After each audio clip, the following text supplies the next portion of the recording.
Zelig, holy fool, trickster, black magician, sociopath, charlatan, genius, fabulist, junkie, alcoholic, secret agent, police informer, disruptor, sex-mad preacher of love who didn't actually understand love, and a father. This is the Bureau of Lost Culture. I'm Stephen Coates. We've devoted 2 previous episodes of the Bureau to the extraordinary story of Michael Hollingshead, courtesy of psychedelic historian Andy Roberts, who took us on a crazy trip through the life and times of the working class hero turned acid evangelist, a man who, according to his own claim, turned on the world. He certainly introduced Timothy Leary, acid guru, and Richard Albert, also known as Ram Dass, along with many other people, including some very famous figures, to LSD. But like many of them, and like many of those who've preached universal love and cosmic enlightenment to the masses, in his private life, he was a terrible mess, a contradiction, charming, vicious by turns. But what is it like to be the child of such a person? What is it like to be a child of the counterculture? In this episode of the Bureau of Lost Culture, Child of the Counterculture, we're going to find out.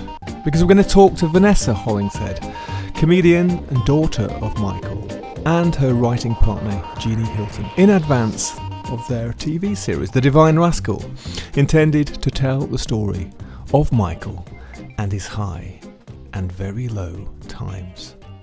It's an intense and at times dark ride, so be warned.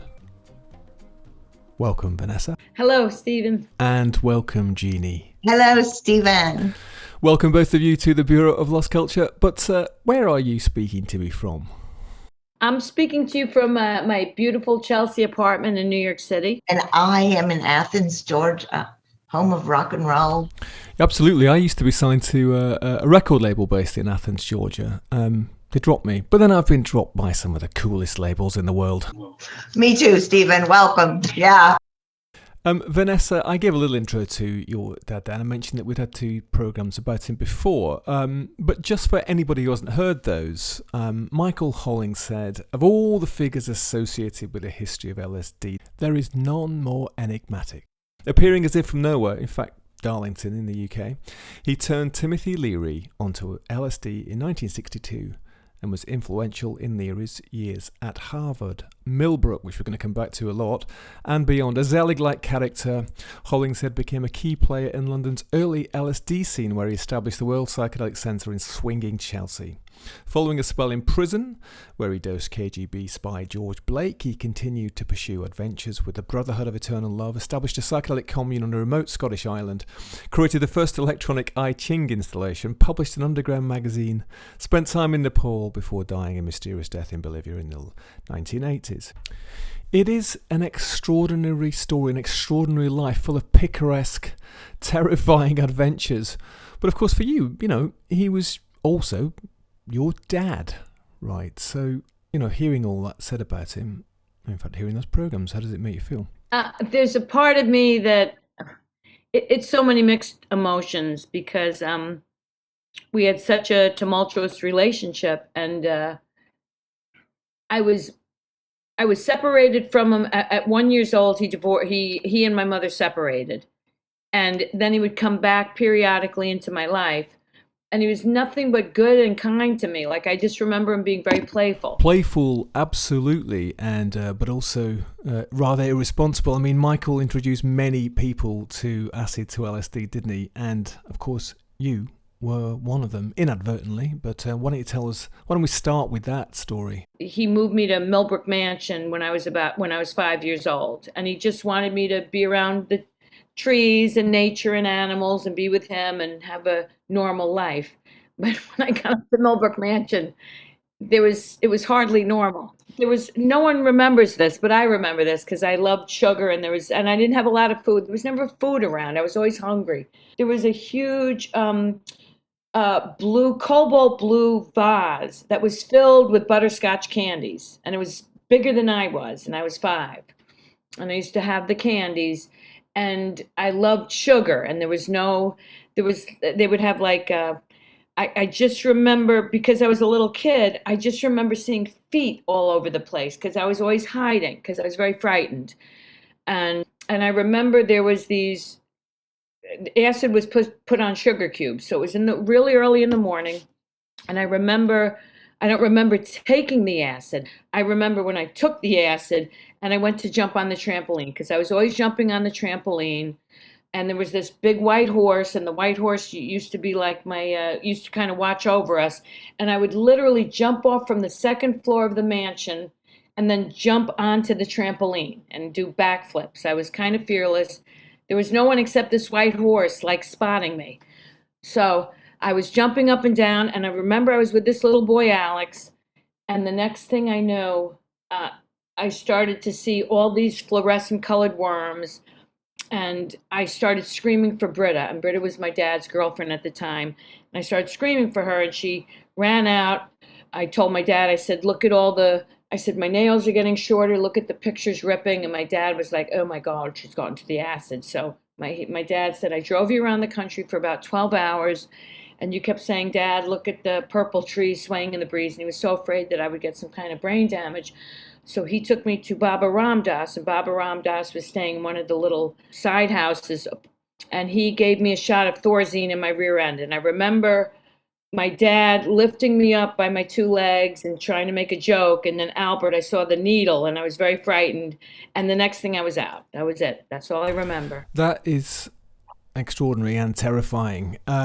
For people who don't know, I mean, Millbrook Mansion, an extraordinary place, really, owned by Billy Hitchcock, who was a stockbroker, but he was also heir to one of the largest fortunes in the country. And he played the stocks, but he also dropped acid. And he'd bought this huge estate, as we call it in these countries, north of New York City. And it became home to Leary and various other countercultural people as a sort of acid hippie commune. And, so Michael was there, he brought you there, and all sorts of things happened there. But just to give us some backstory to that about him and your childhood and your mum, just let us know what was going on already. I was in and out of different foster homes. I remember my mother said all I wanted was a little girl and your father. And she loved my dad very much. And he was busy being a writer, and she said she'd support the both of them. And she got a job at Oxford University Press. She got pregnant early on into their relationship. And he was a womanizer. He was with this woman and that woman, and the other woman, and was very hard on my mother, and he was going back and forth.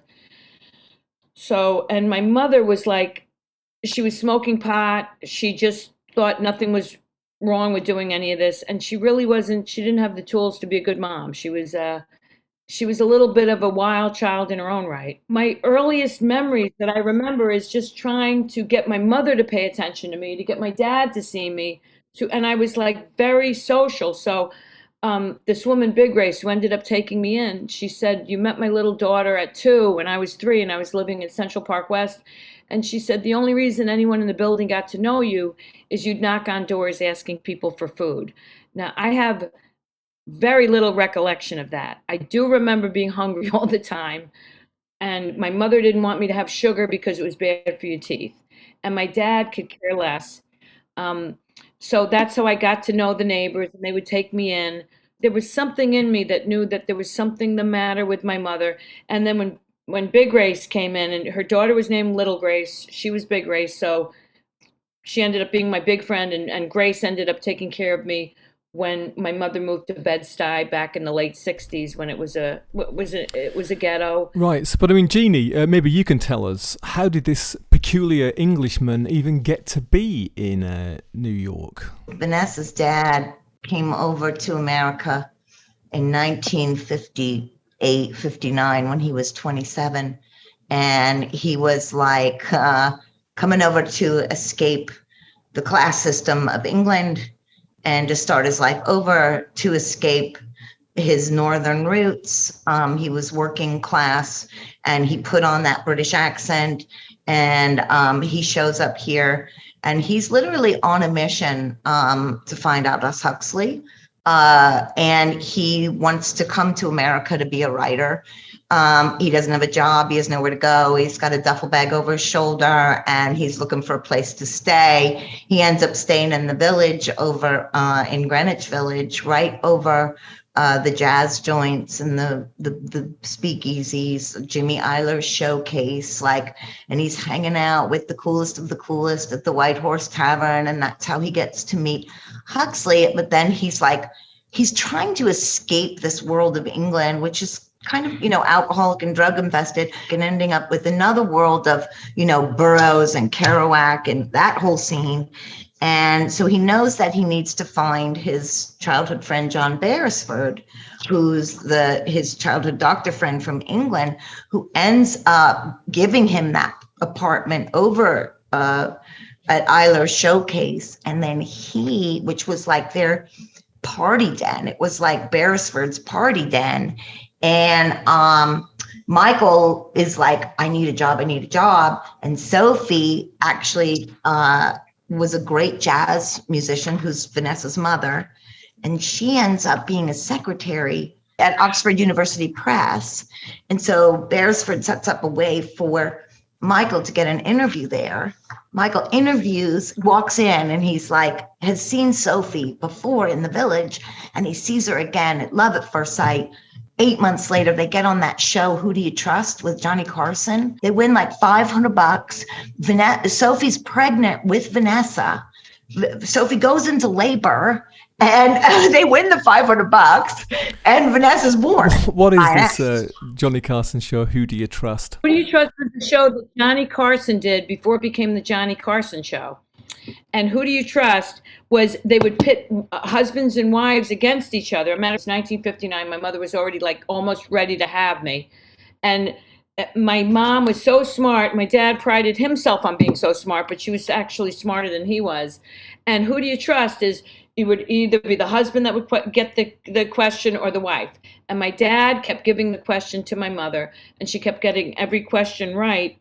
And they won $500. So it's already getting a bit crazy, isn't it? I mean, your parents have met, fallen in love. Your mum's pregnant with you. They're on the Johnny Carson show, Who Do You Trust? They win it, and then your dad blows the $500 on buying a monkey. I mean, it seems like a harbinger of things to come, right? Yeah. And this, of course, is somehow where it all begins. So he's come to New York, and then he gets in contact with Aldous Huxley, famous posh British intellectual living in the States, and one of the first people really to start to write about the effects of LSD, mystical effects of LSD. Michael meets him, talks to him, and then through his friend, the doctor, John Beresford, who is also in New York, gets this false prescription, which he sends to the Sandoz laboratories in Switzerland, and then they send him all this acid. Huxley recommends that he speaks to Timothy Leary. Can you take it up from there? I mean, he said it was for a bone marrow transplant. He gets the fake prescription from John Beresford. He's friends with John Beresford, and John Beresford said, I'll write the fake prescription, but you have to give me half of the dosage. So according to Andy, and then according to my dad, again, there's how much was in it, but when my dad wrote his book, it was a loving spoonful, 5,000 hens. Yeah, he mixes it with sugar and sticks it in a mayonnaise jar, right? And then? He takes this acid, goes on the rooftop, and for the first time, life as he knew it in England with his horrible, his dad was atrocious. I met my grandfather once. He was very mean, not a nice guy. But my dad's British grandmother, Edna, was wonderful. She was very sweet, but she was brutalized by the father, who was an alcoholic and a rugby player, a semi-professional rugby player. So he gets the acid, and I believe he talks to Huxley, and it's like, who do I get this to? Because no one was talking about LSD or in terms of the fact that this can be mind-opening, life-changing, that this was actually a very good drug. So Huxley says, get a hold of Leary. So my dad knows that Leary is in Harvard. He packs up, and he threatens suicide. And we listened to the interview, and we were laughing that he, threatened to kill himself if Leary. Well, Andy told the story, of course. Your dad goes to It's very see funny. Leary, on Huxley's recommendation. Leary, of course, has been taking psilocybin mushrooms, and Huxley believes he's going to be open to the acid experience. But in fact, your dad speaks to him, and he's not, and he doesn't really want anything to do with this crazy English guy. And at which point, your dad threatens to kill himself. That's right. If he doesn't see him again. I mean, it's to a Brit anyway. It's all quite extraordinary. Not as extraordinary, I've got to say, for me personally, as the fact that in response to this threat, instead of saying get out of here, Leary says, all right then, fair enough, you can move into my place. I mean, Jeannie, I think you're going to explain the background to this. So when Leary was 35 years old, he was working at the Kaiser Foundation in San Francisco. He was the first one to begin talk therapy. And while at the same time, he is married to Marianne. The kids, Susan and Jackie, are born. They're 8. Susan is 8 and Jackie is 5 at the time that Leary is really making inroads at Kaiser. And it's also, think Mad Men of the 50s, martinis flying, before Leary had ever done psilocybin. And so they're like players, and they're doing like threesomes, like sexual stuff that's kind of outrageous with Marianne, open relationships. And Marianne's trying to keep her head above water and trying to please Leary and it's really heartbreaking. And one night, and then she finds out that he's actually having an affair with this other woman, Delcy. And one night he comes home from work, and it's going to be his 35th birthday the next day.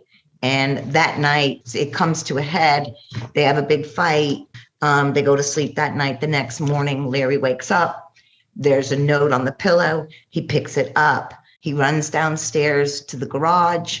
The garage door is pulled down. The car is running, and Marianne is dead inside. And he pulls open the garage door. Susan, of course, is there. He tells Susan to run down the road to the firehouse, which is not too far away. Jackie is just standing there, little Jackie. He's just there, seeing his mother dead in the car. And this was her 35th birthday present to Right, Leary. well, we really are in the dark side of the counterculture now. So Leary's had this brutal personal experience of suicide. So when Michael threatens it, obviously it triggers something in him, maybe some panic or some guilt, and he welcomes him into his home. Yeah. And Michael threatened to kill himself if I wouldn't take his phone calls. He was famous for threatening to kill himself. Right, so he moves into Leary's house, and he's in the attic with his jar of mayonnaise and the spoonfuls. He turns Leary on, of course. He's also acting as childminder for Leary's kids, Jack and Susan. And then you and your mum Sophie move in. And how was that? So she hates it. She's like, you got to be kidding me. I'm not living in this shithole. My mother was very vocal, and she had an apartment at 410 Central Park West. It was rent controlled. She asked my dad to help out with it. It was $122 on 100th Street in Central Park West. Those apartments now go between $4,000 and $6,000 a month.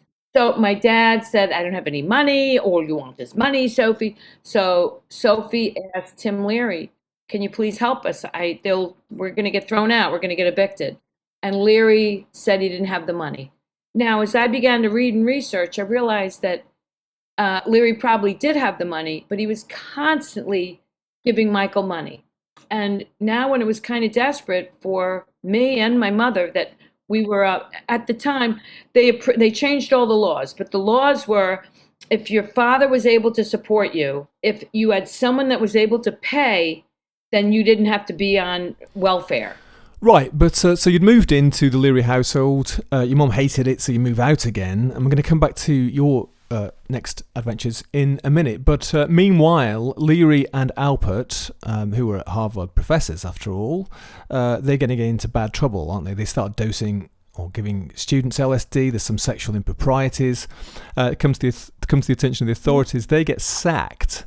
And then they set on this countercultural journey with the If Foundation and communes and all sorts of other stuff, right? And they got thrown out of Harvard for their drug activities. They set up If, which was like 2 blocks away. And they got all these funds from different people to set up this kind of free society. So Peggy Hitchcock was working as a secretary for Leary. And they had no place to go, they didn't know what to do. So Peggy Hitchcock said, get a hold of my brother, Billy Hitchcock. And there was this 64-year-old sprawling Bavarian mansion that was just, getting dusty. And they said, that's how they ended up going up to Mulbrook Mansion. $500 a month rent for a 64-room mansion. Right, so stockbroker / LSD advocate himself, Billy Hitchcock lets them stay in the mansion. They set it up as this kind of acid commune, countercultural experiment. There's exotic animals and exotic guests, all sorts of people coming there. What was Michael's role in this then, Jeannie? Michael was known as the best trip guide of all time. He literally is why he was there. That's why he was everywhere. And he became the best trip guide of all time. And Leary couldn't do without him and he learned how to be the best trip guide doing all the experiments, the prison project, the Marsh Chapel experiments. And then just taking it on his own, taking 200 hits of LSD on his own.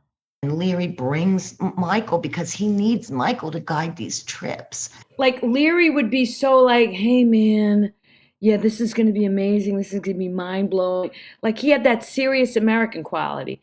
And this is where Michael had that British kind of, well, this is going to be a lovely ride. Just all relax. I will take you here and don't take anything too seriously. And I'm going to tell you, you're going to follow this long road and you're going to find who you are. Like he just had this devil may care attitude. And for whatever reasons, if you were on a bad trip or a good trip, you felt safe with Michael because he didn't have that serious American, your mind's going to be expanded. He didn't do that. He was like, all right, well, now you're going to keep traveling to this long maze and you're going to see who you're looking for. And oh my goodness, there's a big mirror. It's yourself. See, he was like and Leary was like the Magister Ludi, the glass bead game, Herman Hesse. He came from psychology.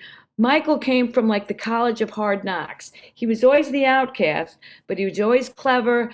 He was always a showman, and he always actually loved the underdog. He always told me, treat royalty as family and treat doormen like they're royalty, and you'll never go wrong. That was his advice that he gave me. Right, and this came out very much in my interview with Andy about your dad, is that he had this extraordinary facility for being somebody who could guide others, and of course, a sort of foil to Leary's pomposity. Yes. Leary, the sort of pseudo mystic with these very controlled trips, all these stages and the white light experience, basing it on the Tibetan Book of the Dead, all very, very sort of serious. Whereas Michael, with his kilt and bouncing on the trampoline, is like a Loki character, like a trickster, a sort of archetypal trickster, who's bringing in this other fun element to it as well. And also, despite all these other faults, is able to be very reassuring and kind to people, who are going through often very intense, dark experiences. My own experiences in this front, it is rather wonderful to have somebody there to be on your side, as it were. Right. So that's Michael's role there. What happens next? Leary was trying to get back into the good graces at Harvard. So they had all these, major professors from Harvard come there. My dad told me this story. They're talking, they're taking acid, they're reading the paper. He puts food dye in his mouth and he's talking. And then they dyed the eggs orange and the oatmeal black, the milk black. So they're talking and they're like, so you're noticing the effects of the LSD? And he's smiling and the green food dye would come down. This was all planned. It was always this tongue-in-cheek, devil may care kind of, foil. And Leary with his all, I want you to be mind expanded. Michael, I don't think took it as seriously as he should. While at the same time, you're hallucinating on LSD and you're having distortions and your perception is all screwed up. The idea with Michael was like, what is real? Let's really look at what is tripping real? So if I do this thing with the food dye and, put Arnie Hendon, who was a famous artist hanging out at Millbrook doing these incredible installations with Michael, with light and sound and film, These guys were like pushing the envelope to really get people. All right, you think this is real? What really is real? What really is? Who are you? What are you meant to do in this world?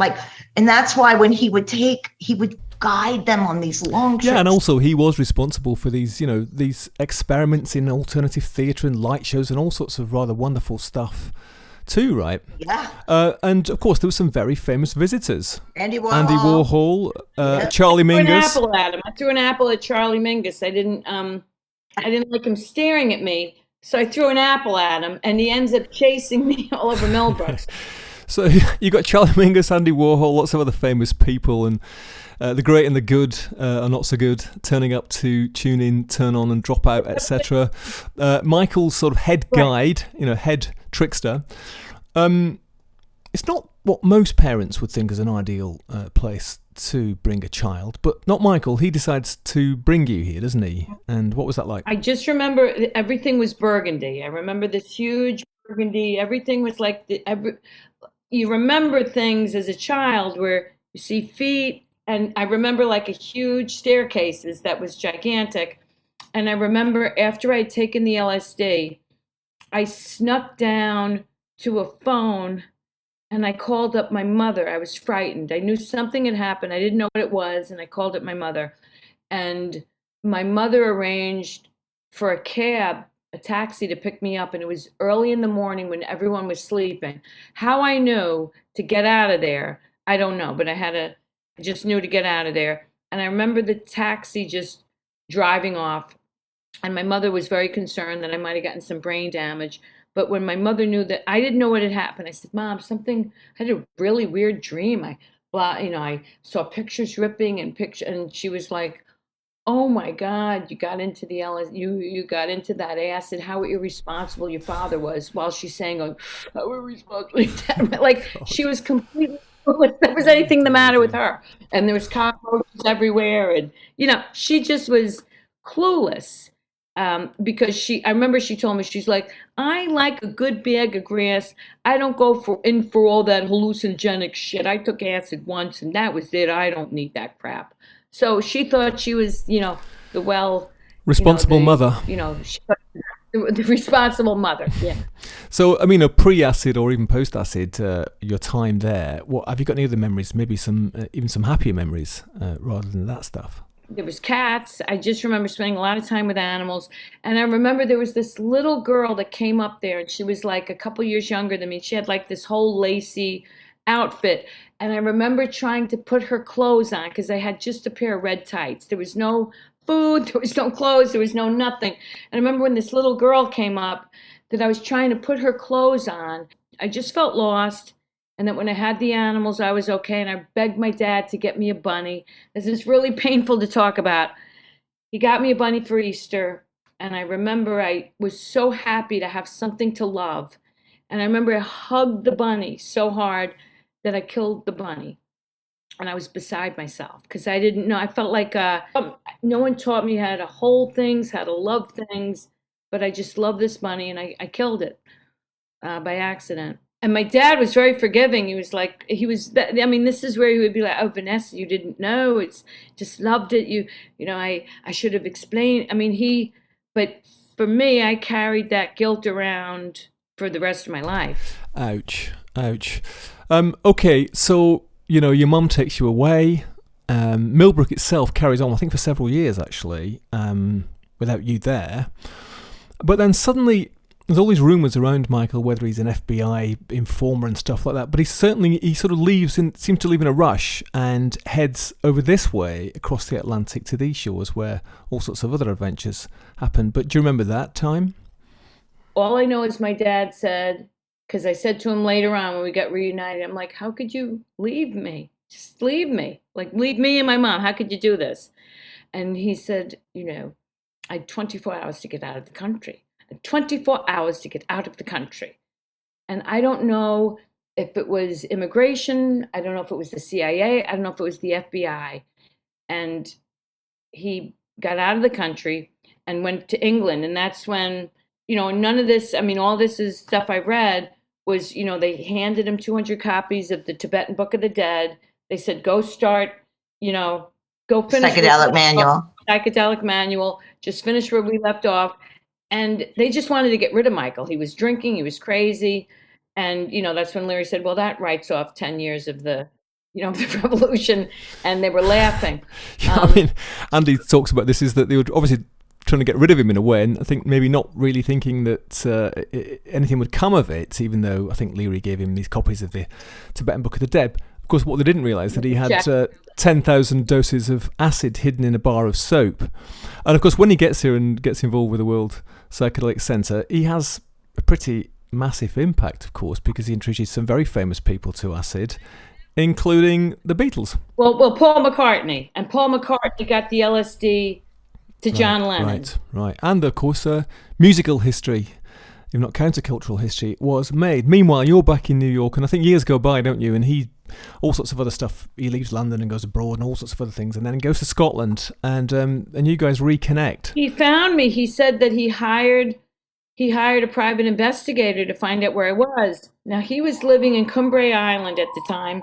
He was trying to get these poor Franciscan monks to go take LSD and start the Free High Church of Cumbrae Island.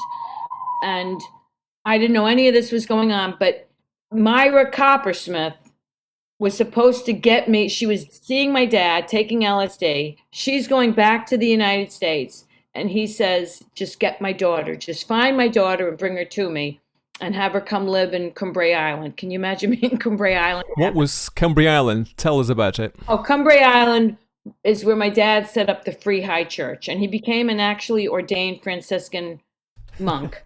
And all the monks were taking LSD. And for Cumbrae Island, this was this sleepy little town and off the coast of Scotland. That was, everyone was like, what the hell, what's going on with these monks? He met Myra there, and I don't know a lot that happened in Cumbrae Island. So I'm now living with Big Race. You're a foster mother. My mother has now moved to Bed-Stuy, Brooklyn in the 70s. She's been beaten. She's been raped. Our apartment has been pillaged. I've been brutalized. It's a nightmare. I've missed 6 months of school. I'm not sleeping. I'm not eating. I'm a mess. So Big Race from 410 Central Park West says to my mother, my mother says they're going to put Vanessa in a reform school. She's missed 6 months of school. Our family has decided to take Vanessa in. So I remember screaming, crying, begging my mother to please let me go. And she's like, no, you belong with your mother. I'm like, Mom, I can't live like this. And then Myra shows up. I'll never forget meeting this woman. She's like, I met your father, and he just wants us to be together, and I want you to come to Brooklyn. Now, I'm this kid from New York, now living in Brooklyn, and we're getting close. And then all my dad wants, he's got my address now. He's found me. He's located me. All he wants me to do is get Myra to get me on a plane to Scotland, to Cumbrae Island, or at least to. And she says to me, your dad has got a side to him that's very mean. I want to take care of you. I'm going to take you to this commune for the summer. So we go up to Dawes Hill Commune. Big Race loved me. She didn't want me to leave. And I just started school, and I was now in 5th grade. By the time I got to 5th grade, I was an A student, which Jeannie will talk to you about when we talk about children from that period. A student, beloved by all the kids. Loved my home. Whatever reasons, the way my personality was made up, I just felt, let me get away. Let me go where one person really will maybe be like a mom for me. So she has me come up. We move. She goes, I want you to pack up all your things. You're going to move to Ithaca and live on this commune. I'll be your mother. In this, Jeep with the Ohm sign on it. She's got no bra, see-through shirt. Like, it can't be any more hippie than you get. And I remember being in the basement with Big Race and Gracie, and we're all trying not to cry. And I said, but my Barbie dolls. No, you don't need dolls, just clothes. And I remember I had to leave everything behind. I packed up 2 garbage bags. I get up there. I'm thinking, well, I'll have the mom I never had, or she'll take care of me, and life will be good living in this country thing. What do I know?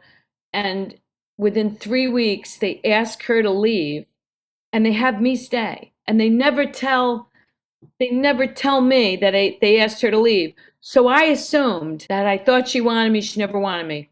So they never told me this until about, until years later. And Myra never told me. She ends up converting to an Orthodox Hasidic Jewish, moving to Israel. I don't know any of this till years later, when already the psychological trauma has been done, where I just thought, again, unwanted. But other than that, I'm a happy comedian. I'm doing just great. Right. So, but I mean, you do get reunited with your dad, right? Now I'm at the commune. I'm trying to fit in. All the kids, you're talking to a little girl from Brooklyn. I'm now learning how to chop wood, take care of milk goats, plant pot, plant peas, live in a yurt by myself. Everyone's smoking pot, sleeping with each other. I don't know what's going on. My dream was when the parents of the hippies would visit, they'd be like we brought the bologna, we brought the white bread. Oh, what are you doing? No, we got some clothes for you, went to see us, got this for you. So that was my joy. So I was now going to this Newfield Junior High, trying to fit in. And then a letter comes from my dad saying that he's going to come visit the commune. So my dad is now with this woman, Oriel, and Oriel was the daughter of a vicar. So my dad gets up there and all hell breaks loose. I ended up taking psilocybin with my dad. We tripped together again when I'm 13. He's now at the commune with everybody. And of course he takes credit. He's like, because of me, you have a commune. Because of me, you are all enlightened. Because of me, everything is the way it is. And if anybody goes into my fucking yurt, I will fucking kill you. Fucking you, all of you fucking cocks. Fucking shits. That's how he talks to me. Jeez. So, I mean, it's sort of terrifyingly comical, isn't it? But of course, he's self-described as the man who turned on the world. I mean, he was not shy of proclaiming his own contribution to counterculture, was he? But so in this case, he's claiming also that it was his idea. The communes and that whole counterculture stuff was also his idea. At the same time, not acting very communally. By the sounds of it. Poor hippies are like these American. They're like this. They're terrified. Absolutely stunned by this English guy. And they were like, "Okay, man. Okay, Michael. Okay." I remember them being terrified. And then my dad and I take this with Oriel. We end up taking hallucinogenics. We're tripping our brains out. I remember taking it and I remember it was raining on the commune and the raindrops would turn purple and then they burst into things. Now, the playfulness of my dad is we're listening to Magical Mystery Tour. I'm living there. He's there 3 months. And then he says to me, he's like, "Listen, you have your choice. You can either live at this commune, or you can move with me to Boston. If you live at the commune, you'll never see me I will never have anything to do with you for the rest of your entire life. Now it's up to you. You decide what you want to do." He didn't do things by half, did he? So he'd threatened to either kill himself, kill you, or if you didn't come to Boston at his command, you'd never see him for the rest of your life. Either you move to Boston with me and go to school and get educated, or you'll never see me for the rest of your fucking life. Please decide what you want to do. So what did you do? I went to Boston school, and I graduated high school at 14 and a half. So a bright kid? Yeah, no, I was very bright. And again, my dad was drinking at the time. This is when things started to get really bad. I'm living in Boston. I'm so happy to be with my dad. I'm with Oriel. My dad is now with George Litwin, Gunther Weil. We stayed with Gunther Weil briefly. Gunther Weil, another psychedelic experimenter. And I was excelling in school. I was talking to my teachers, but at the time, his drinking and his violence began to escalate. He was beginning to beat up Oriel. He would beat me up. He would punch holes in the wall. And unfortunately, I didn't know about alcoholism to that extent. He had no recollection. He would get violent. There'd be a hole in the wall. I'd have a black eye. She'd have a black eye. He would be what happened? What happened to you? I'm like, well, you did. No, I didn't. I mean, had no recollection. So that was kind of the beginning of the end. And Gunther Weil had hired him. I remember meeting Timothy Leary again with his newest wife. I can't remember her name. And they were all trying to get things together. But my dad couldn't stay sober more than a day or two. Was he still doing acid at this time, or had he moved on? No, it was alcohol, hashish, pot, maybe some amphetamines. But there was no more. Those days were kind of gone, and they were done. Yeah, but he's still in contact with Gunter Weil and Timothy Leary and all those people, right? They were now getting straight-laced jobs. They were all now very well-to-do professors and psychologists, and they hired Michael, and Michael couldn't do the job. So Oriel was holding down the fort. Oriel was working for them, and Michael was just at home drinking. And Oriel was trying to keep everything together to get me through high school so I could graduate. She already decided it was over. She didn't want anything to do with Michael. She ended up losing her mind. When she got back to England, she ended up having a mental breakdown, wandering the streets of London completely naked. And then she eventually, she left him. She said, I loved Michael, but I couldn't be in love with Michael after what had happened to me with him. But I wanted to see you graduate. So she kind of became like the sacrificial lamb in a way. Right. Yeah, right. So, we've got to cycle forward right the way up into his death really quite quickly. But so you stayed in contact with him sort of intermittently, didn't you, down the years, even though you were apart a lot of the time? Yeah, I was always in contact with my dad. I always loved him. He was so difficult.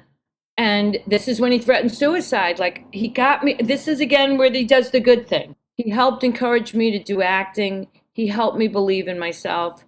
I remember when I was living in England with him, I had to get a job I wanted to be an actress, and I had to get a job at the New End Theater right above Hampstead Heath. And I was so petrified. And my dad said, you need to just let everybody know what you want to do. You've got to be sure of yourself. I'll come to the interview with you. And he came to the interview with me.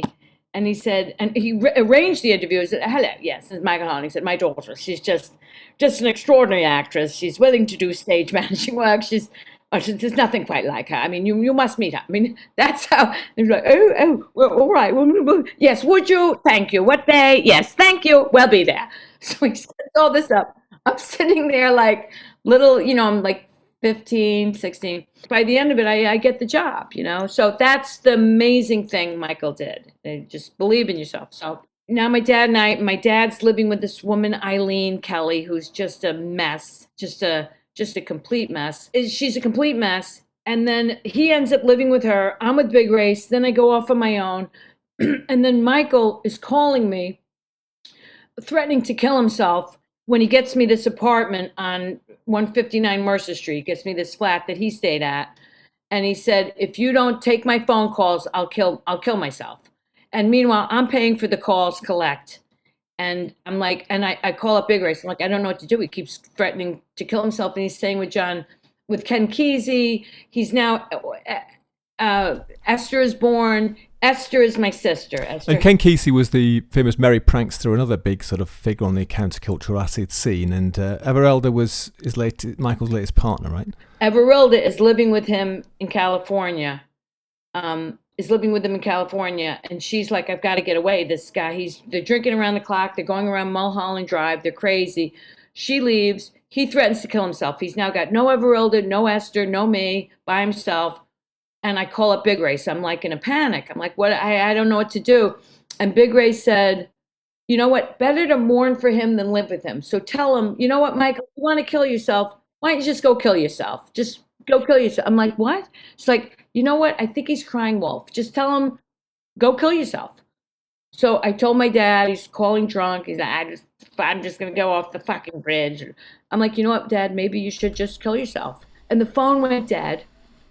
Quiet. He never killed himself. Big Race was right. It's sort of grimly fascinating, isn't it? Andy Roberts, described your dad as a sociopath, and you've said that you agree with that. And of course, so despite the positive qualities that he had, and your love for him, he did exhibit those characteristics, didn't he? Classic sociopath characteristic: doesn't respect social norms, lies, deceives others. Doesn't make any long-term plans, shows aggressive, aggravated behaviour, doesn't consider their own safety or the safety of others, doesn't follow up on personal or professional responsibilities, doesn't feel guilt or remorse for having harmed or mistreated others, uses humour and intelligence or charisma to manipulate people, has a sense of superiority and strong opinions, not learning from her mistakes, not being able to keep positive friendships, attempting to control others, getting into frequent legal trouble, performing criminal acts, taking risks at the expense of themselves or others, becoming addicted to drugs, alcohol, or other substances, and threatening suicide without ever acting upon those threats. But he did die in Bolivia under somewhat mysterious circumstances. So tell us, Vanessa, how did it all end? Cut to 1984. I get a call. He's in Bolivia now. And I'm getting letters from him. He's getting thinner, and he used to write voraciously. He used to write all the time, tiny. Now the handwriting is going sideways, and I know something's the matter. And I'm 24. He's 54. So, or 53, going on 54. So he's screaming. And then the next thing I hear from Brian Kelly, who's Eileen's brother. Eileen Kelly's previous partner. He says that, I'm sorry, but your father's dead. I'm beside myself. He goes to Big Race. He brings a picture and he goes, you know how much your dad loved you? I'm like, well, I'm not sure. He goes, your dad, all he did was talk about how proud he was of you, how much you did, how much you accomplished, and then he shows me this picture from Daddy, how proud he is of me. So I didn't know how much my dad loved me. It was Brian that said that. So he dies, and then a few months later, Big Race dies. This is 1984.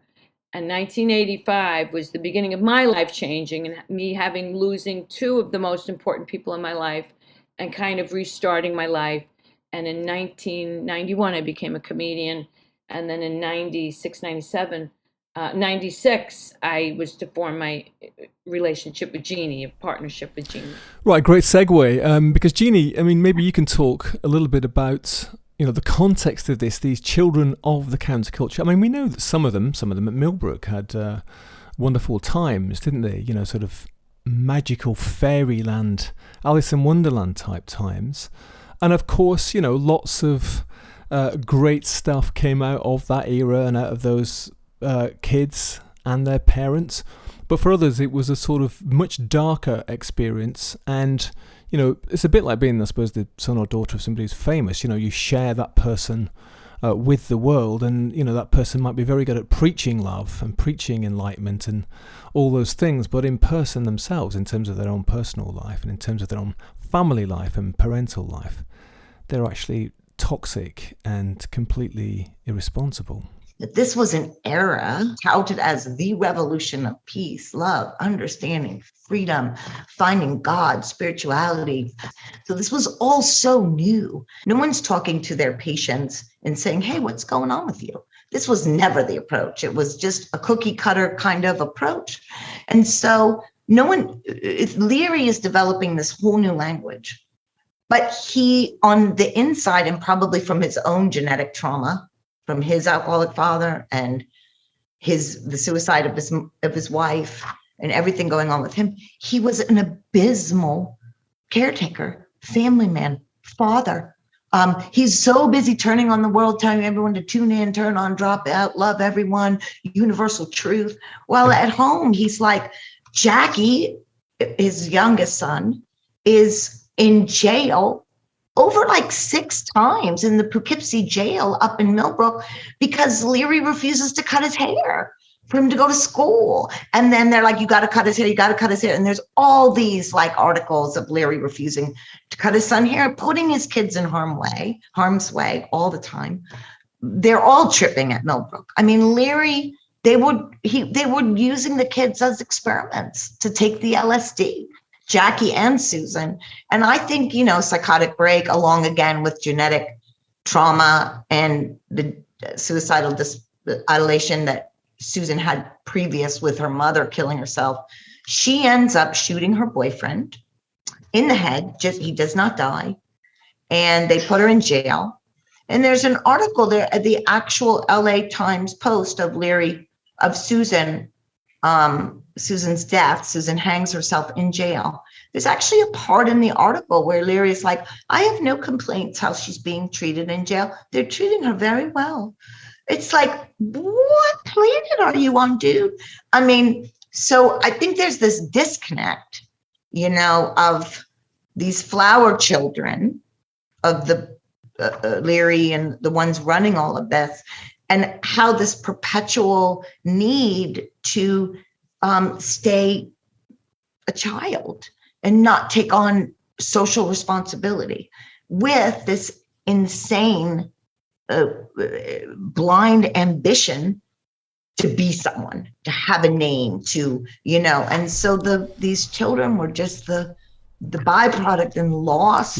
Right? Yeah, absolutely. So it's a very mixed story, isn't it? And of course, looking back from 2021, and it's possibly easy to see that time through rose-tinted spectacles. And of course, looking back now, there's also a lot of awful things about it too, a dark side to the counterculture as well as the light side. I think I mentioned to you before, I spoke to Adrian Lang, who was the son of R.D. Lang, who kind of rather forgotten now, but actually in the 60s, he had a parallel sort of evolution to Timothy Leary. He was a medical practitioner, a psychiatrist in the UK, Scottish actually. And he became known as the anti-psychiatrist. He developed various theories around schizophrenia. By the way, I think a lot of his theories, there's something quite wonderful about them, and expanding, mind expanding. He also carried out various experiments in communal living involving acid as well. And he evolved, from being a kind of fairly, sort of establishment practitioner to being a guru, with the beads and growing his hair. And, the sort of sitting in the half lotus position, surrounded by acolytes and taking drugs and stuff. But Adrian, saying that, again, Lang's main thing was family relations. His psychiatry and psychology was about that. And yeah, in terms of his own family relations, he was just quite toxic and difficult. Adrian talks about the same thing. Also having to share your guru father and your guru father's perception in the world with the reality of somebody who's absent and aggressive and alcoholic. So cycling back, some had a wonderful time and some, like Vanessa, didn't. It is a mix, is it not?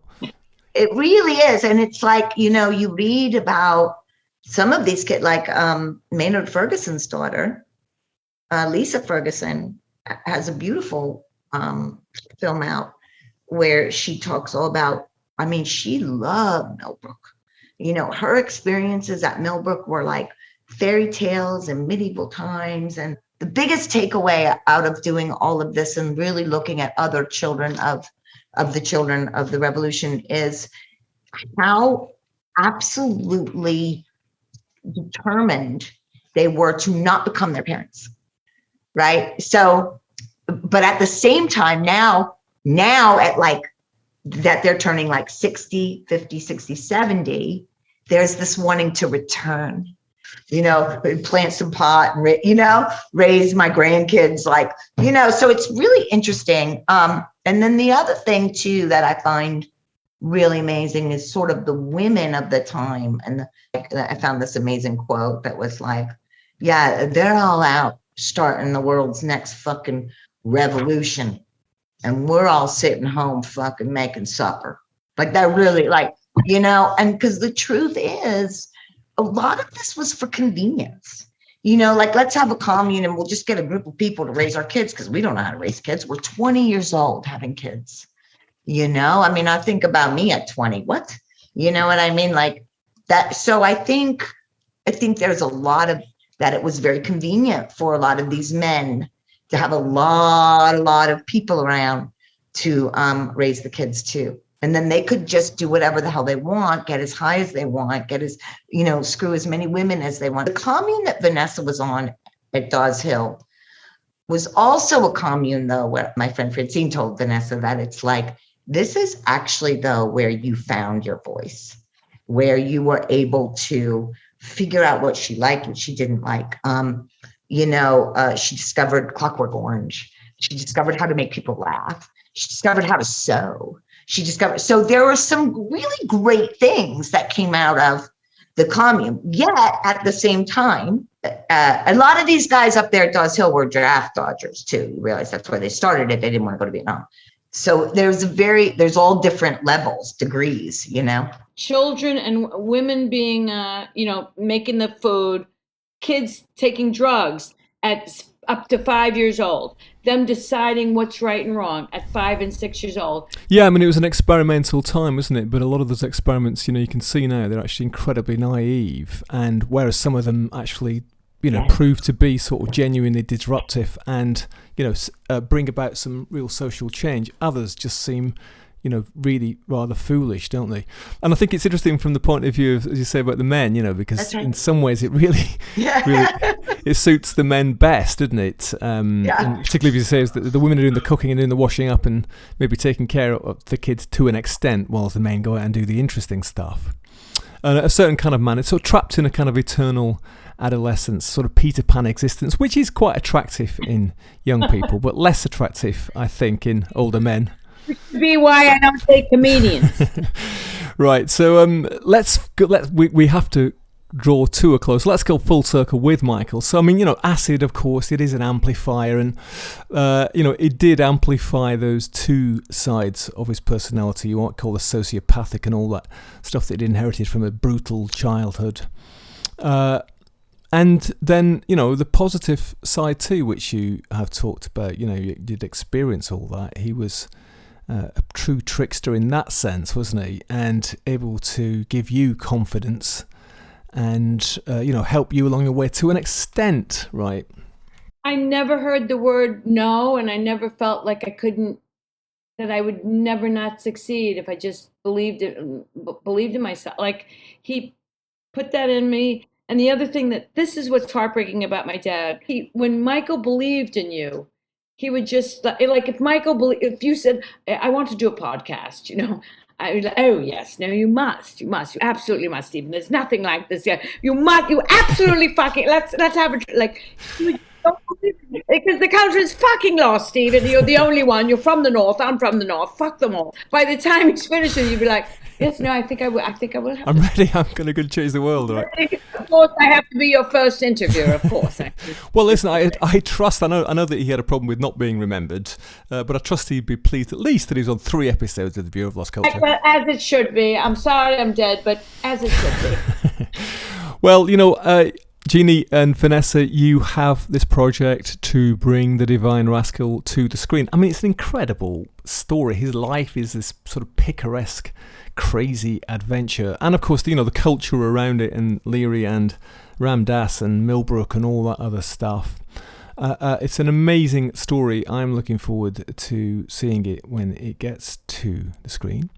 And Vanessa, looking back, you know, over that picaresque life and your extraordinary time with your father, Michael Hollingshead, I mean, what do you feel now?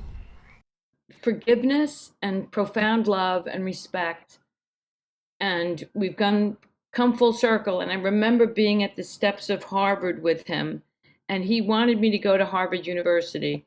And he could have gotten me in. He said, I'll get you in, Vanessa. I will get you into Harvard. I know all the right people. And I said, no, Dad, there's going to be such an emotional price tag I'm going to have to pay for you helping me out. I don't ever want any of your help. I'll figure it out on my own. And my dad said, you know, one day, Vanessa, my name will make you famous, will make you known. It's going to be my name. And I remember thinking, it'll be my name, not yours. Forgiveness, my love, my respect, everything I became because of my father, and all the understanding and all the addiction and problems I suffered with. All my dad wanted was to be known that I was the guy that gave Timothy Leary LSD and made this possible. And all I wanted was his name to be cleared.